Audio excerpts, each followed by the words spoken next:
बिस्मिल्लाहिर्रहमानिर्रहीम। अस्सलामुअलैकुम नाज़रीन, उम्मीद है कि आप खैर आफियत से होंगे। आप देख रहे हैं यूट्यूब चैनल, मैं हूं इब्राहिम भुट्टा। चैनल को ज़रूर सब्सक्राइब करें, बेल आइकन को प्रेस करना मत भूलिएगा। वीडियो को लाइक और शेयर ज़रूर कीजिए। कमेंट सेक्शन में अपनी राय ज़रूर दीजिए। आज हम सबसे पहले बात करेंगे कि पाकिस्तान तहरीक इंसाफ के चेयरमैन इमरान खान साहब ने अडयाला जेल में मीडिया से गुफ्तगू करते हुए कहा है कि दुनिया में किसी चीफ जस्टिस ने ऐसा नहीं किया जो पाकिस्तान का चीफ जस्टिस कर रहा है। काजी फाइज ईसा जैसी हरकतें कर रहा है, मुझे लगता है वो ज़हनी तौर पर तंदुरुस्त नहीं लगता। उन्होंने कहा है कि ये जो कुछ हो रहा है, ये 3 अंपायर और 3 खिलाड़ी हैं, चौथा इनके साथ पीडीएम मिली हुई है। इन सब को एक दूसरे की ज़रूरत है। काजी फाइज ईसा ने पहले से ही तोसी का मंसूबा बना रखा था। हमारा इंतखाबी निशान लेने का चीफ जस्टिस का फैसला जांबदाराना था। सुप्रीम कोर्ट के जजेस ने मखसूस नशिस्तों के फैसले में ये वाज़ह कर दिया है। चीफ जस्टिस ने पहले फ्रॉड इलेक्शन को तहफ़्फ़ुज़ दिया, अब ये पीटीआई की सीटें छीनना शुरू हो गया है। काजी फाइज ईसा तोसी के मफाद में पीटीआई को क्रश कर रहा है। नून लीग और पीपल पार्टी फैमिली जमातें हैं, इनकी पार्टी इलेक्शन को कोई नहीं पूछता। हमारे 3 पार्टी इलेक्शन को कलअदम करार दिया गया। हमारे खान ने कहा कि चीफ इलेक्शन कमिश्नर को पता है कि जिस दिन इलेक्शन का फ्रॉड खुला उसके ऊपर आर्टिकल 6 लगेगा।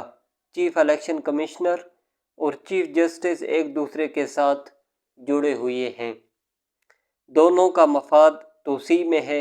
अगर चीफ जस्टिस बेकसूर था तो पिंडी के कमिश्नर के बयान के बाद इसे क्यों नहीं बुलाया? चीफ जस्टिस रावलपिंडी के कमिश्नर के अगवा पे बात नहीं करता क्योंकि इसका नाम भी बीच में है। बताया जाए कि किस मुल्क में कमिश्नर को अगवा किया जाता है। चीफ जस्टिस ने ट्रिब्यूनल के बजाय इलेक्शन कमीशन के अंपायर का फैसला करवा दिया ताकि 2/2 अक्सरियत हुकूमत को दी जा सके। चीफ जस्टिस अब 63A के पीछे पड़ गया है ताकि फ्लोर क्रॉसिंग को जायज़ करार दिया जा सके और उन्हें तोसी भी मिल सके। दुनिया के किसी भी चीफ जस्टिस ने ऐसा नहीं किया जो पाकिस्तान का चीफ जस्टिस कर रहा है। चीफ जस्टिस जैसी हरकतें कर रहा है, मुझे वो ज़हनी तौर पर तंदुरुस्त नहीं लगता। थर्ड अंपायर भी तोसी चाहता है, इसके लिए इसे पीडीएम की ज़रूरत है। इन लोगों को पावर में रखने के लिए एक दूसरे की ज़रूरत है। अपने इक़्तिदार के लिए ये सुप्रीम कोर्ट कानून की बालादस्ती और जमहूरियत मुल्क के निज़ाम को तबाह कर रहे हैं। मुल्क तबाह होता है तो इन्हें कोई फ़र्क नहीं पड़ता। इन सब की जायदादें और पैसा बाहर है। कौम $1 $1 की भीख मांग रही है। इमरान खान साहब ने कहा कि मुल्क में अखलाकियात का कत्ल हो रहा है, इदारे तबाह हो चुके हैं। उन्होंने हमें एनओसी नहीं देना मगर हम एहतजाज करेंगे, और अगर एनओसी दिया भी तो उन्होंने हमें शहर से बाहर का देना है और 6 बजे का वक्त देकर सड़कें बुला कर देनी हैं। हम इस्लामाबाद और मीनार पाकिस्तान पर भी एहतजाज करेंगे। कौम को अब पाकिस्तान के लिए बाहर निकलना पड़ेगा। कौम और नौजवानों को कहता हूँ कि अपने मुल्क और मुस्तकबिल के लिए निकलें। इमरान खान साहब ने कहा कि 10 लाख लोग मुल्क छोड़कर जा चुके हैं। SIFC को सरमायाकारी के लिए बनाया गया था मगर पैसा मुल्क से बाहर जा रहा है। ये अपनी ज़ातियात के लिए मुल्क को तबाह कर रहे हैं। इन्हें कोई फ़र्क नहीं पड़ता। कल हम लियाकत बाग में भरपूर एहतजाज करेंगे। ये इमरान खान साहब ने गुफ्तगू की अडयाला जेल में मीडिया से। अलीमा खान साहिबा ने भी इमरान खान साहब की एक बात की तौसीक की क्योंकि वो इमरान खान साहब से ملاقات بھی کرتی ہیں، تو انہوں نے کہا کہ مویشیوں منڈیوں میں جلسے کی اجازت دے کر یہ لوگ انسانیت کی تذلیل کر رہے ہیں۔ انہوں نے کہا کہ آئینی ترمیم کر کے یہ آئین کو معطل کرنا چاہتے ہیں۔ ہمیں جمہوریت اور عدلیہ کی آزادی کے لیے گھروں سے نکلنا ہے۔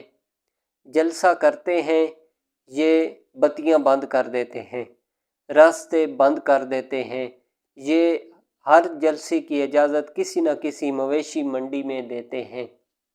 ان کا کہنا تھا کہ مویشیوں منڈیوں میں جلسے کی اجازت دے کر یہ انسانیت کی تذلیل کرتے ہیں۔ اس کے بعد بات کریں گے کہ پاکستان تحریک انصاف نے راولپنڈی کے اندر جلسہ کرنا تھا۔ اس کے بعد پھر خان صاحب نے کہا کہ جلسہ نہیں، احتجاج ہوگا۔ جلسہ اس لیے نہیں کرنا کہ ہمیں اجازت نہیں ملے گی، اور اگر اجازت مل گئی تو وہ بھی شہر سے باہر ملے گی۔ اس کے بعد کل رات کو یہ خبر آئی کہ راولپنڈی لیاقت باغ کو بھی سیل کر دیا گیا اور پولیس کی بھاری نفری پہنچ گئی، اور وہاں پر موجود جو پاکستان تحریک انصاف کے چند کارکن وہاں پر موجود تھے انہیں گرفتار کر لیا، اور وہاں پر مختوم شہاب الدین صاحب بھی اپنا ولاگ ریکارڈ کر رہے تھے، تو ان کو بھی اب یہ بات کنفرم نہیں ہے کہ انہیں گرفتار کیا گیا یا صرف ان کو ریکارڈنگ سے روکا گیا۔ اگر وہ وہاں پر کھڑے ہو کر ریکارڈنگ ویڈیو بھی بنا رہے ہیں تو اس بات پر ان کو گرفتار تو نہیں کیا جا سکتا۔ پنجاب کے اندر دفعہ 144 لگا دی گئی ہے، پولیس اور رینجرز کو طلب کر دیا ہے۔ اب آگے دیکھتے ہیں کہ پی ٹی آئی یہ احتجاج کر پائے گی یا نہیں۔ اس کے بعد بات کریں گے رؤوف حسن صاحب کے بارے میں۔ رؤوف حسن صاحب نے کل ایک انٹرویو میں کہا ہے کہ میں عمران خان صاحب سے ملنا چاہ رہا تھا لیکن مجھے خان صاحب سے ملنے نہیں دیا گیا، اور انہوں نے کہا کہ اسٹیبلشمنٹ کے حوالے سے خان صاحب کا جو پیغام ہے کہ جی اسٹیبلشمنٹ سے کوئی بات نہیں کی جائے گی، تو ٹھیک ہے، بات تو نہیں کی جائے گی لیکن بات تو کرنی پڑے گی، بات تو اسٹیبلشمنٹ سے ہی بات کرنی پڑے گی۔ انہوں نے کہا کہ عمران خان سے جب میری بات ہوگی تو انہوں نے کہا کہ میں انہیں مذاکرات کے اوپر آمادہ کروں گا۔ فی الحال عمران خان صاحب نے جو بھی فیصلہ کیا ہم اس پر عمل کریں گے۔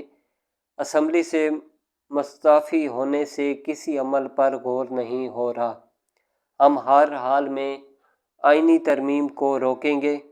مولانا صاحب کے ساتھ آئینی ترمیم کے متعلق مشاورت جاری ہے، اگر ضرورت محسوس ہوئی تو ہماری طرف سے مشترکہ مسودہ دیا جا سکتا ہے۔